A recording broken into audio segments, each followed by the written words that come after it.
తెలంగాణ జాగృతి నేత ఎమ్మెల్సీ కవిత మానకొండూరు సమీపంలో తెలంగాణ ఉద్యమకారులందరికీ కూడా భూమిని పంపిణీ చేయాలని చెప్పేసి ఇక్కడ పోరాటానికి సిద్ధమైనటువంటి పరిస్థితి మనతో వారు ఉన్నారు. దీనికి సంబంధించి ప్రభుత్వం తెలంగాణ ఉద్యమకారులకు ఇచ్చిన హామీలు అమలు చేయాలని చెప్పేసి పెద్ద ఎత్తున ఆందోళనకు సిద్ధమైనటువంటి పరిస్థితి వారు ఉన్నారు. సో మీరు సడన్గా ఈ నిర్ణయం తీసుకున్నారా? ఉద్యమకారుల పక్షాన ఎలాంటి పోరాటానికి సిద్ధమయ్యారు మీరు? నేను 2 నెలల క్రితం ఎప్పుడైతే జాగృతి జనంబాట కార్యక్రమంలో బయలుదేరానో ఆనాడే ఈ నిర్ణయం తీసుకోవడం జరిగింది. ప్రతి జిల్లాలో ముఖ్యంగా కరీంనగర్ జిల్లాకు వచ్చినప్పుడు ఉద్యమకారులందరినీ కూడా కలిసి మేమంతా చర్చించుకున్నాం. మరి 2 ఏళ్ల నుంచి ప్రభుత్వాన్ని మనం బతిమిలాడ్డే సరిపోతుంది, ముందడుగు ఎట్లా పడాలి, ఎట్లా మనకు కాంగ్రెస్ ప్రభుత్వం ఇచ్చిన హామీలు సాధించుకోవాలంటే మేమందరం ఆలోచించుకున్న మాట ఏంటంటే భూ పోరాటాల ద్వారా మాత్రమే కాంగ్రెస్ ప్రభుత్వం మెడలు వంచాలి. ఇది భూమి తెలంగాణ భూమి, ఈ తెలంగాణ భూమి కోసమే ఇన్ని వేల మంది మనం కొట్లాడినాం, రాష్ట్రాన్ని సాధించుకున్నాం. కాబట్టి కాంగ్రెస్ ప్రభుత్వానికి మరి బుద్ధి చెప్పాలంటే వారికి వారు ఇచ్చిన హామీలను గుర్తియాలంటే భూ పోరాటాలే సరైన మార్గమని మేము ఉద్యమకారులందరం కూడా నేను కరీంనగర్ జనం బాటలో వచ్చినప్పుడు కూర్చొని మాట్లాడుకోవడం జరిగింది. ఆ మాట్లాడుకున్న మేరకు ఈ కార్యక్రమాన్ని ఏర్పాటు చేసుకున్నాం. ఇవాళ కరీంనగర్ నుంచి ప్రారంభమైంది. మీకు తెలుసు, మనకు తెలంగాణ ఉద్యమానికి కూడా కరీంనగర్ సెంటిమెంట్. కరీంనగర్లో ఏది స్టార్ట్ అయినా అది అగ్గి లెక్క మొత్తం తెలంగాణ అంతటా అంటుకుంటుంది. ఇవాళ ఈ భూ పోరాటాలు ఇక్కడ ప్రారంభమైనాయి. ప్రతి తెలంగాణ జిల్లాలో ఉన్న ఉద్యమకారుడికి ఇలా గుండె నిండా ధైర్యం వస్తుంది. ఆ ధైర్యంతో వాళ్ళు వాళ్ళ జిల్లాల్లో వాళ్ళు కూడా భూ పోరాటాలు చేస్తారు. ఎవరు ఎక్కడ భూ పోరాటాలు చేసినా తెలంగాణ ఉద్యమకారులకు అండగా తెలంగాణ జాగృతి ఉంటుందనే విషయాన్ని నేను స్పష్టం చేస్తాను. అంటే గతంలో కమ్యూనిస్టులు భూ పోరాటాలు చేశారు, వారి పంతాను ఒక రకంగా మీరు ఎంచుకున్నారని అనుకోవచ్చా? 100% నేను ముందు నుండి చెప్పిన, నాకు లెఫ్ట్ పార్టీలతో ఎటువంటి ఇబ్బంది ఉండదు. అది లెఫ్ట్ పార్టీల ఐడియాలజీని, ముఖ్యంగా మన తెలంగాణ అంటేనే సింపథైజర్స్ ఉంటాం మనం అందరం కూడా లెఫ్ట్ భావజాలానికి. మరి మొన్న పిట్టలెక్క నక్సలైట్లను కాల్చి చంపుతుంటే కూడా అందరం చాలా బాధపడ్డ సందర్భాలు ఉన్నాయి. అరే ఇంతమంది బిడ్డల్ని పొట్టలు పెట్టుకుంటున్నారని. అట్లా మాకు సింపతి ఉంటుంది మనకు లెఫ్ట్ భావజాలం అంటే. వారి పోరాట పంతాన్ని కూడా మేము ఎన్నుకుంటాం. ఖచ్చితంగా వారి పోరాటంలో చాలా చోట్ల నేను చెప్పినా కూడా, ఖమ్మం లాంటి ప్రదేశాలకు వెళ్ళిన ప్రత్యేకంగా చెప్పిన, జాగృతి కార్యాచరణలో ఎక్కడ కమ్యూనిస్టులు కలిసి వస్తే అక్కడ కలుపుకొని వెళ్తాం. అవసరమైన చోట మేమే వాళ్ళ దగ్గరికి వెళ్తాం. వాళ్ళు ఏదైనా విషయంలో మద్దతు అడిగినా కూడా వాళ్ళకి మద్దతుగా ఉంటాం. ఎందుకంటే అల్టిమేట్గా ప్రజలకు మంచి జరగాలి. కొత్త రాజకీయ పునరేకీకరణ జరుగుతున్నటువంటి ఈ సందర్భంలో ఖచ్చితంగా లైక్ మైండెడ్ పీపుల్ అందరూ కూడా కలిసి పనిచేయాలి. అప్పుడే ప్రజల యొక్క హక్కులను సాధించుకునే ఆస్కారం ఉంటుంది. కాబట్టి ఇవాళ ఉద్యమకారుల హక్కులను సాధించుకోవడానికి లెఫ్ట్ పార్టీల యొక్క పంతాన్ని ఎన్నుకున్నాం.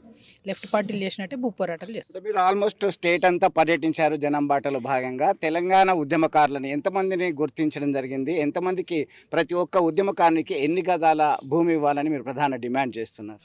అంటే ఇదేదో పెద్ద బ్రహ్మ పదార్థం లెక్క చెప్తున్నారండి. ఇవాళ రేపు మనము చంద్రుని మీదకే రాకెట్ పంపినాం. ఉద్యమకారులను లెక్క పెట్టడం పెద్ద విషయం కాదు. మనసు ఉంటే మార్గం ఉంటుంది. మనసు ఉండాలి ప్రభుత్వానికి, కానీ మార్గం ఖచ్చితంగా ఉంటుంది. మేము ఇవాళ ఏ సెంటర్కి పోయి, మీరు ఏ ఊరికి పోయి, ఇక్కడ తెలంగాణ కోసం ఎవరు కొట్లాడినట్టు 10 పేర్లు ప్రజలే చెప్తారు టక. సోషల్ ఆడిట్ చేసినా అయిపోతుంది. పెద్ద దానికి ఏదో బ్రహ్మ పదార్థం వద్దు.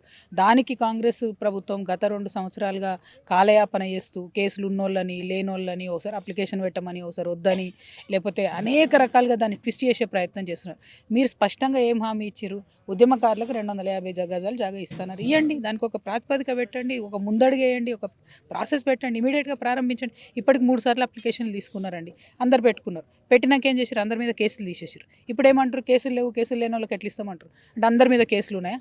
లేవు కదా. జైలుకు పోయినారు అందరు? పోలేదు కదా. ఇప్పుడు నేనే ఉన్నా అండి, ఓ 10 సార్లు పోవచ్చు, కానీ జైలు లోపల తెలంగాణ ఉద్యమం టైంలో లేము కదా. లేనంత మాత్రం మీరు ఉద్యమాలు లేరని అంటారా? సో ఒక ప్రామాణికత అనేటటువంటిది ఎట్లా ఎస్టాబ్లిష్ చేయాలని ఉద్యమకారులందరి పట్ల లిబరల్ ఒక ఇది తీసుకోవాలి, క్రైటీరియా తీసుకొని ప్రతి జిల్లాలో సఫర్ అయిన వాళ్ళు ఉన్నారు.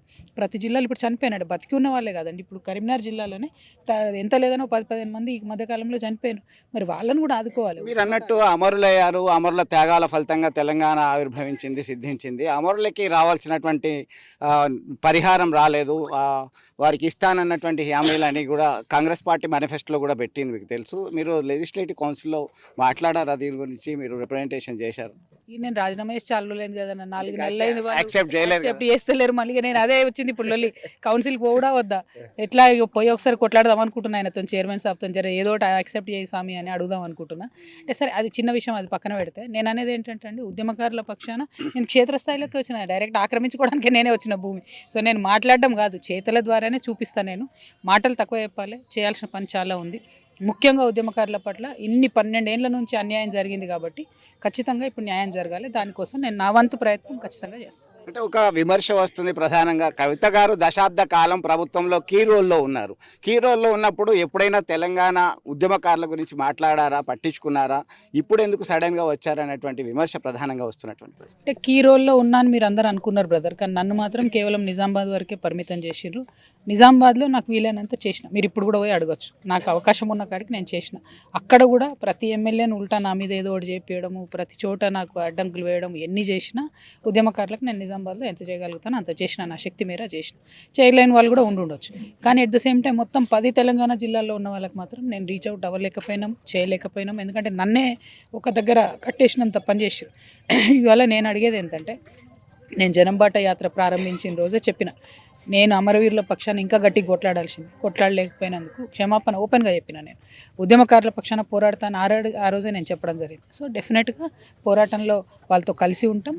ఇవాళ కాంగ్రెస్ పార్టీ స్పష్టంగా హామీ ఇచ్చింది, ఇవ్వకపోతే మేము కూడా ఏం అడగపోదు.